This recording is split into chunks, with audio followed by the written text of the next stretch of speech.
যেমন আমাদের এখানে যারা মির্জা আব্বাস, ওনারও অনেক দুদকের মামলা, কিন্তু এই গণ অভ্যুত্থানের পরে উনি তড়িঘড়ি করে গিয়ে সেগুলো উঠিয়ে নেয়।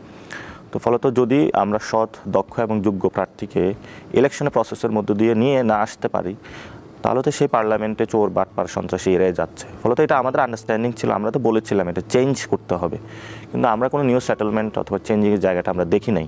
এবং ইলেকশন কমিশন কেন্দ্রিক অনেকগুলো সংস্কার প্রস্তাবনা করা হয়েছে, সেটাও কিন্তু ভণ্ডুল করা হয়েছে।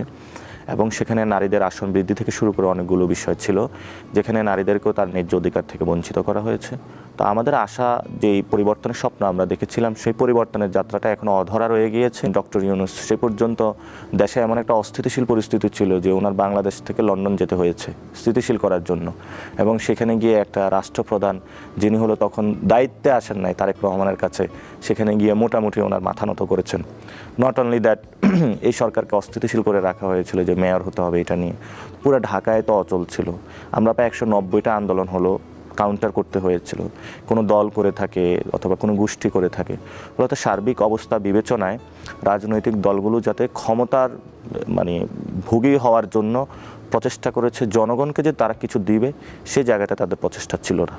আপনি প্রথমে ঢাকা 18 আসনে নির্বাচন করার কথা ছিল, তারপরে ঢাকা 8-এ চলে আসলেন, কি কারণে? কোনো যৌক্তিক কারণ ছিল? আমি ঢাকা 18 সব কিছু অফিস টফিস গুছিয়েছিলাম, তো সন্ধ্যা পর্যন্ত আমি সব কিছু যে নমিনেশন কালকে সাবমিট করব, এবং ঢাকা 18 থেকেও আমি নমিনেশন পেপার তুলেছিলাম অফিস থেকে। আমাকে সবাই হুট করে জানালো যে তোমাকে ঢাকা 8-এ যেতে হবে। তো আমি বললাম কেন? বলছে যে এটা খুবই চ্যালেঞ্জিং জোন। তো আমাদেরও আরও 2-3 জন জোটের প্রস্তাবনা দেওয়া হয়েছিল, সবাই বললো যে মাফও চাই, দোয়াও চাই এখান থেকে। তো এখানে বেসিক্যালি আমি তো নাগরিক কমিটির আহ্বায়ক ছিলাম, তো শহীদ ওসমান হাদী ভাই আমার কমিটিতে ছিল। ওনার প্রতি একটা আমার দায়িত্ববোধের জায়গা আছে। আবার উনি যে একটা কালচারাল ফাইট করেছিলেন সেটার প্রতি আমি সহমর্মী, এবং উনি যে রাজনৈতিক একটা নতুনত্ব ধারা নিয়ে এসেছেন সেটার প্রতিও আমি সহমর্মী।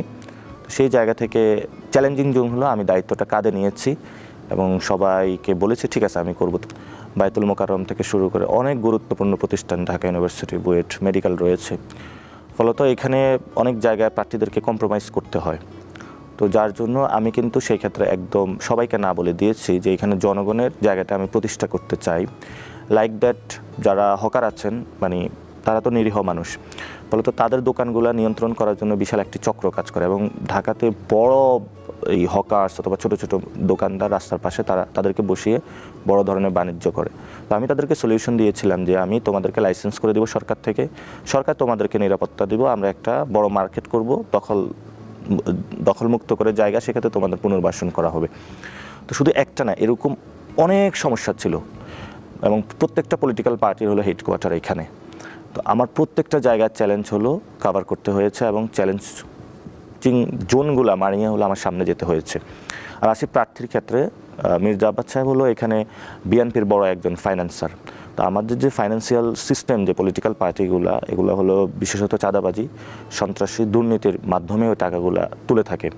তো উনি ছাত্রদল, যুবদলেরও ফাইন্যান্সার, ফলত ওই জায়গা থেকে যার নুন খায় তার তো একটু গুণ গাইতেই হবে।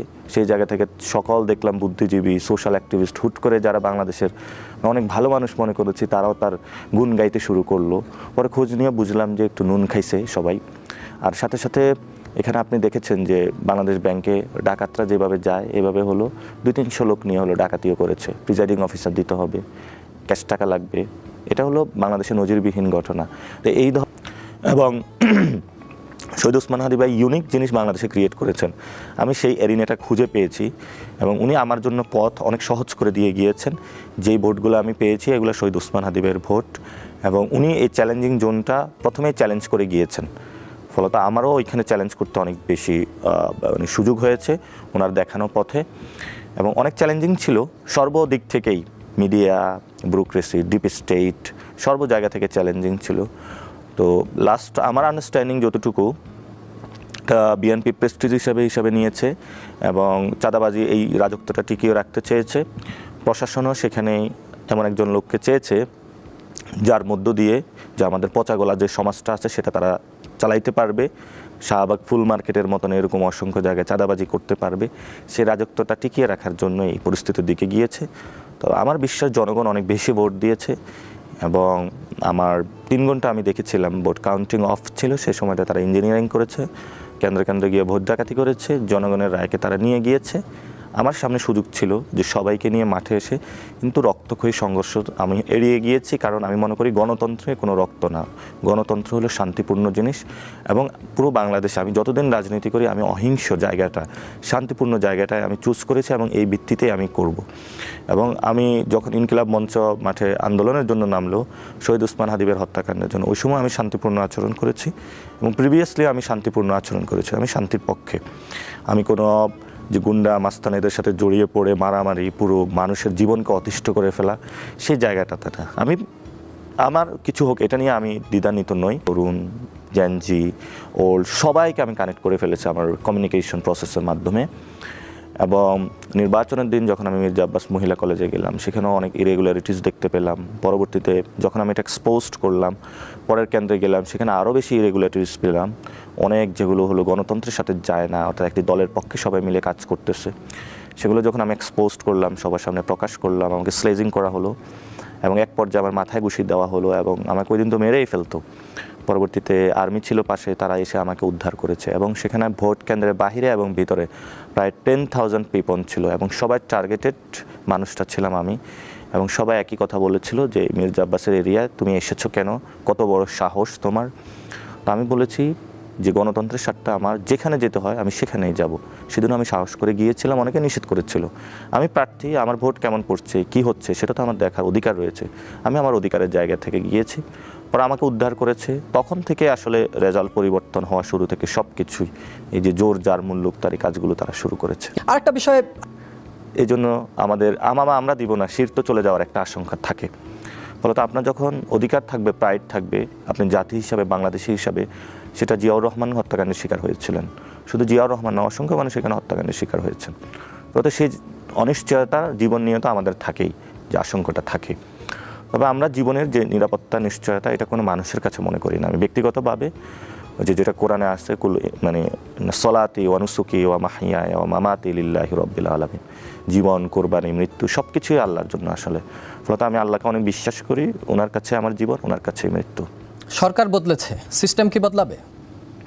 সিস্টেম তো এটা বদলানোর ইচ্ছা থাকতে হবে, কিন্তু সরকার যেটা ক্ষমতার পালাবদল হয়েছে, রানী গিয়েছে রাজা এসেছে, কিন্তু সিস্টেমের পরিবর্তনের কোনো কিছু হয়নি, মানুষের ভাগ্যের কোনো পরিবর্তন হয়নি। অনেকে আমাদেরকে বলে যে একই কথা বারবার বলা হয় যে সিস্টেম পরিবর্তন, মানুষের ভাগ্য পরিবর্তন হয়েছে। তো যে আগে আওয়ামী লীগের অনেক সন্ত্রাসী গুন্ডা হলো চালাইতো, এখন বিএনপির অনেক সন্ত্রাসী। একটা দল আরেকটা দলের কখনো আদর্শ অ্যাকসেপ্ট করে না, দ্যাটস ওয়াই ডিফারেন্ট পার্টি। অনেক মিডিয়া পাড়ায় এই জিনিসটা হলো বারবার হলো গুলে ফেলার চেষ্টা করে, যে হলো এনসিপি কি জামাত হয়ে গেল নাকি, জামাত কি এনসিপি হয়ে গেল নাকি। জামাতের যে আদর্শ সেটা তো জামাত। যদি আমাদের আদর্শ জামাত হতো তাহলে তো আমরা জামাতে হতাম, জামাতের আদর্শ আমাদের হলো জামাত এনসিপি হতো।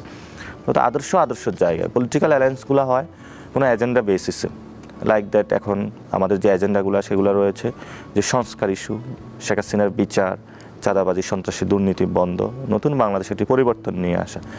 এই জায়গাতে আমরা পলিটিক্যাল একটি অ্যালায়েন্স করেছি এবং সেক্ষেত্রে আমাদের কিছু ইলেকটোরাল অ্যালায়েন্সও হয়েছে। ফলত এটা যে দুইটা একসাথ হওয়া, যে এটা কোনো কিছু হয়ে গেছে, আমরা ওই জায়গাটা মনে করি না। প্রত্যেকের জায়গায় স্বকীয়। যেমন আমি ঢাকা আর্ট ইলেকশন করেছি, ক্লোজলি জামায়াত ইসলামী যারা ছিল তাদের সাথে কাজ করেছি। এখন তারা তাদের ইফতার পার্টি, দলীয় প্রোগ্রাম নিয়ে আছে, আমি আমার দলীয় প্রোগ্রাম, ইফতার পার্টি এগুলো নিয়ে রয়েছি। সো ফলত আমি এটা মনে করি না। আর জোটের হলো বাংলাদেশে জোট হয়, বাংলাদেশে তো অনেকগুলো পার্টি, এত পার্টি তো আসলে বাংলাদেশে দরকার নাই। বামের মধ্যে আপনার 10-20টা পার্টি, ইসলামিকের মধ্যে 10-20টা পার্টি, এবং বাংলাদেশে আইডিয়ার মধ্যে 10-20টা পার্টি, এটস নেই। অনেক দল আছে যে তাদের ফাইন্যান্সিয়াল সিস্টেম কেমন এটার কোনো খোঁজ খবর নাই, কিন্তু সেই স্বাধীনতার পরে দলের রেজিস্ট্রেশন পেয়েছে, একবার তো পেয়েছে, সারা জীবন হলো এই হোটেল চলাই শুরু করেছে।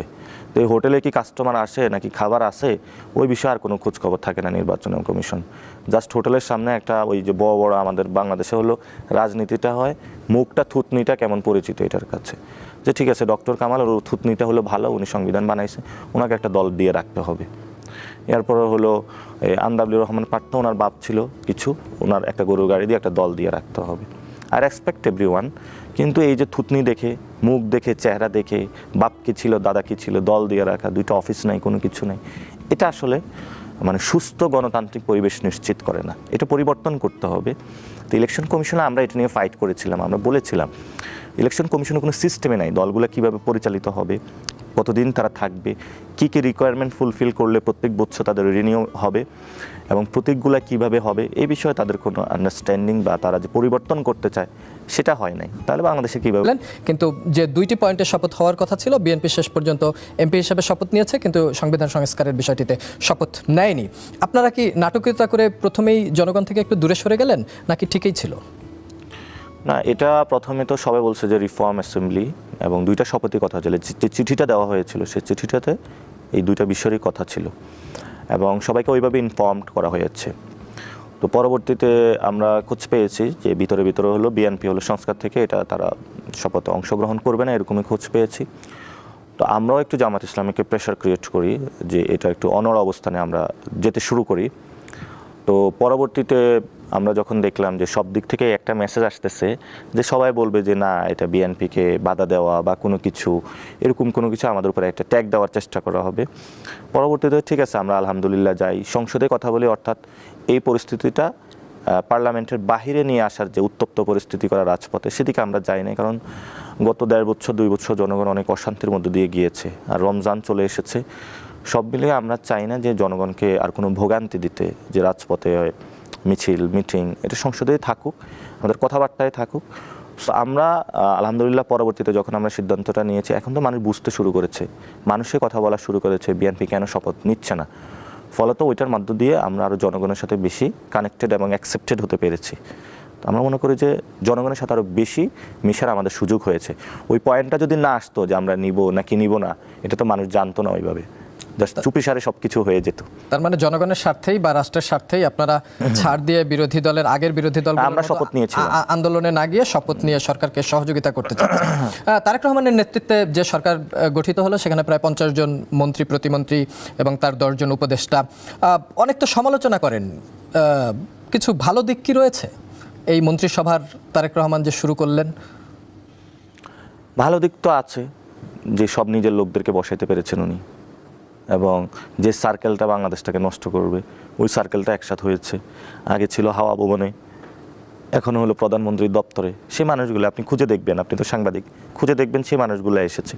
ফলত এটা ওনার জন্য স্বস্তির জায়গা। অনেক তরুণকেও তো নিয়ে এসেছেন যারা এর আগে আপনাদের সাথে, ধরেন ভিপি নূরকে মন্ত্রণালয় দেওয়া হয়েছে, প্রতিমন্ত্রী করা হয়েছে, আন্দোলন করেছেন। প্রতিমন্ত্রী ফাইলগুলো সাধারণত হলো মন্ত্রণালয়ের হোল্ড থাকে, যিনি পূর্ণমন্ত্রী তারই হোল্ড থাকে, প্রতিমন্ত্রীর হোল্ডটা কম থাকে। প্রতিমন্ত্রী হলো অ্যাসিস্ট্যান্ট প্রফেসরের মতন, বা ওই যে থাকে না যে অ্যাসিস্ট্যান্ট কোনো প্রডিউসার, যিনি প্রডিউসার তার হাতে হোল্ডিংটা থাকে, তার অ্যাডিং থাকে, কিন্তু মূল পাওয়ারের জায়গাটা পূর্ণমন্ত্রীর হাতেই থাকে। এবং যে মন্ত্রণালয় গঠন করে হয়েছে, আপনি তো দেখেছেন 2 মন্ত্রী অলরেডি কথা বলে দিয়েছে। একজনে বলেছে ইনকিলাব শব্দ নিয়ে বলা যাবে না, একজনে বলছে সমঝোতা। এক একজন এক একটা তারা শুরু করেছে। যে এক্সপেকটেশন আমাদের ছিল সেটা অনুযায়ী কিন্তু তারা ডেলিভারি দিচ্ছে না। আপনাকে যদি জিজ্ঞেস করি যে মন্ত্রিসভা হয়েছে, এই মন্ত্রিসভা স্বাস্থ্যমন্ত্রীকে আপনি তো বলতে পারবেন না, পারবেন না। অনেকেই বাংলাদেশে জানে না স্বাস্থ্য, অথচ স্বাস্থ্য আমাদের একটা বেসিক জায়গা, যেটা নিয়ে আমরা প্রতিনিয়ত কাজ করি। আপনার মধ্যে যে আপনার টেকনোলজিক্যাল কে এসেছে, যে জায়গাগুলো কনসার্নিংয়ের জায়গা, আপনি দেখবেন ওই সচরাচর 2-3টা জায়গা যেখানে হলো লুটপাট খাওয়া করা যায়, আর বিরোধী দলকে পিটানো যায়, মানুষের উপর অত্যাচার করানো যায়, স্বরাষ্ট্র এই ধরনের মন্ত্রণালয় ঘুরে ফিরে আলোচনা, যে খুব খাবার খাওয়া যায় যেখান থেকে, সড়ক টড়ক ওইখান থেকে, এগুলোর আলোচনাগুলো আসে। মানুষের অ্যাকচুয়াল যে ডেভেলপমেন্টের জায়গাটা, সেই জায়গাটা কিন্তু আপনি পাবেন না। এবং এখানে এসেছে যে শিক্ষামন্ত্রী, আপনি একটা পচা জায়গায়, ঠিক আছে, যে বিরিয়ানি যদি পচে যায় সেখানে তারপরেও যদি একটু ভালো বিরিয়ানি দেন, ওটা আসলে খাওয়া যায় না। আমাদের সিস্টেমটাই তো পচে গেছে। তো ফলত আমরা বলতেছি মন্ত্রী যে কেউ হইতে পারে, এটা নিয়ে কোনো সমস্যা না, তারা রেসপেক্টফুল পারসন, এবং যেহেতু হলো নির্বাচন কমিশনে তাদেরকে জায়েজ করে দিয়েছে, এখন এটা তো তাদের সমস্যা নেই, দুর্নীতিবাদ সন্ত্রাস চাঁদাবাদ সবগুলোকেই, এটা নির্বাচন কমিশনের সমস্যা, তারা মন্ত্রী হয়েছে, ভালো কথা। তো যারা যে পরিবর্তনের মধ্যে দিয়ে যাবে, যে সিস্টেমটা ঠিক করবে, ওটা তো ঠিক করা তাদের মধ্যে কোনো উদ্যোগ আমরা দেখি নেই। সেই জায়গাটা হলো আপত্তি। আমরা কিন্তু কোনো ব্যক্তি বা দলের বিরুদ্ধে না, আমরা হলো চাই সিস্টেমটার পরিবর্তন। এরপরে বিএনপি ক্ষমতায় আসুক, কে আসুক, এটা আমাদের দেখার বিষয় না। গণমাধ্যম নিয়ে আপনার মন্তব্য কি, যে গণমাধ্যম কি স্বাধীনভাবে ভবিষ্যতে চলতে পারবে, বা নতুন সরকার আসার পর, ধরেন এই যে আমরা টকশোতে তারেক রহমানকে নিয়ে তার মন্ত্রিসভা নিয়ে সমালোচনা করছি, এই গণতান্ত্রিক প্রক্রিয়ায় আমরা মিডিয়া ফিরছি কিনা, আর সমালোচনা সহ্য করার মন মানসিকতা তৈরি হচ্ছে কিনা, বা আপনি নিজে সমালোচনা করলে কতটুকু সহ্য করতে পারেন? বাংলাদেশের গণমাধ্যম অনেক ভালনারেবল জায়গা রয়েছে, কিন্তু একটা অভূতপূর্ব পরিবর্তনও ঘটেছে। ট্রেডিশনাল যে টিভি স্টেশনগুলো, এগুলো অল্টারনেটিভ ছোটো ছোটো মিডিয়া দাঁড়াচ্ছে, বিশেষত মোবাইল জার্নালিজম এটা অনেক দূর এগিয়ে যাচ্ছে এবং অনেকেই নিজেদের ফেসবুক রিলসের মাধ্যমে যে ধরনের তারা রিচ পাচ্ছে, মানুষের কাছে কানেক্টিভিটি করতে পারছে, ফলত ট্রেডিশনাল যে টিভি স্টেশনগুলো সেই জায়গায় তারা আবেদনও হারাচ্ছে। আবেদন তারা পাইতো, কিন্তু টিভি স্টেশনগুলো বিভিন্ন একজন দখল করে নিয়েছে, অমুক মন্ত্রী এই টিভি স্টেশন, অমুক এমপি এটা, এবং স্লটগুলো তারা ভাগ করে নিয়েছে টিভি স্টেশনগুলোর। কিন্তু আমরা সেই জায়গাটা বলি যে টিভি স্টেশনে অনেক ধরনের স্টাফ থাকে, লাইক দ্যাট যারা হলো ডিরেক্টলি প্রোডাকশনের সাথে জড়িত থাকে, ক্যামেরাম্যান, ক্রু, তাদের যে স্যালারি, তাদের যে জীবনযাত্রা, এটার কারণে কিন্তু ভালো প্রোডাকশন আসা সম্ভব না। তারপরে এবার আসি জার্নালিস্ট যারা আছে, যারা মাঠে কাজ করে, তাদের মোবাইল করে নেওয়া হয়। তো আজকে এই পর্যন্তই, কিন্তু প্রশ্নগুলো এখানেই শেষ নয়। এই দেশ, এই রাজনীতি, এটা আমাদের সবার। আপনি, আমি, আমরা সবাই মিলে গড়ে তুলব সচেতনতার একটা মঞ্চ। আপনার ভাবনা, আপনার চিন্তা এবং আপনার মতামত আমাদের দরকার। তাই কমেন্টে লিখে জানান এই মুহূর্তে আপনি কি ভাবছেন এবং আপনি কোন দিকে তাকাচ্ছেন। রিপাবলিক অ্যান্ড পলিটিক্স কেবল খবর বা বক্তব্যের জায়গা নয়, এটা একটা ভিন্ন মতের প্ল্যাটফর্ম। এখানে প্রশ্ন করার সাহস আছে, সত্যের পেছনে ছুটে চলার স্পর্ধা আছে। চ্যানেলটি ভালো লাগলে অবশ্যই সাবস্ক্রাইব করে পাশে থাকুন, কারণ একটা ক্লিকেই হতে পারে হাজারো অন্ধকার ভেদ করে আলো খোঁজা শুরু। ফিরছি পরের পর্বে আরও খোলামেলা বিশ্লেষণ নিয়ে। সে পর্যন্ত সবাই ভালো থাকুন, সুস্থ থাকুন। আল্লাহ হাফেজ।